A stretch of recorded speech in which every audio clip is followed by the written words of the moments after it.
যুক্তরাষ্ট্র ইরানে আবার হামলা শুরুর কথা জোরালোভাবে বিবেচনা করছে। ফক্স নিউজকে দেয়া এক সাক্ষাৎকারে কথা বলেন মার্কিন প্রেসিডেন্ট ডোনাল্ড ট্রাম্প।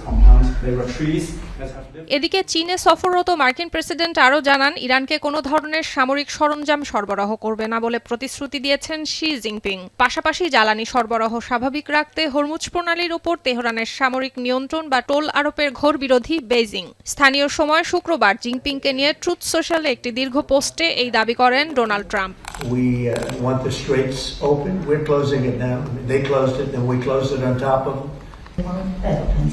আন্তর্জাতিক রাজনৈতিক বিশ্লেষকদের মতে ইরান যুক্তরাষ্ট্র যুদ্ধে চীনের অবস্থান অত্যন্ত প্রভাবশালী। যুক্তরাষ্ট্রের নিষেধাজ্ঞা উপেক্ষা করেই চীন এখন পর্যন্ত ইরানের কাছ থেকে তেল ক্রয় করে। তাই ইরানের পক্ষে বা বিপক্ষে চীনের বড় কোনো পদক্ষেপ এই যুদ্ধের মোড় ঘুরিয়ে দিতে পারে।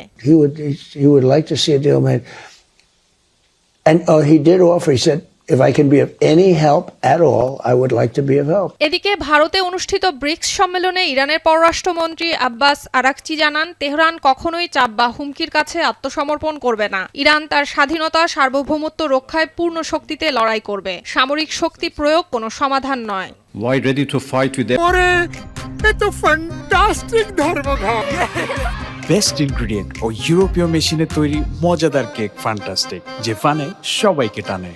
Everything we have in defense of our freedom and our soil, we are equally ready to pursue and defend diplomacy. As I have repeatedly stated, there is no such thing as a military solution to anything related to Iran. এদিকে ইরানের রাষ্ট্রীয় গণমাধ্যম জানায়, সম্প্রতি প্রায় 30টি জাহাজ Hormuz প্রণালী অতিক্রম করেছে। ইরান কিছু চীনা জাহাজকে ট্রানজিটের অনুমতি দিতে শুরু করেছে। সুলতানা দিনা, এখন বিশ্ব।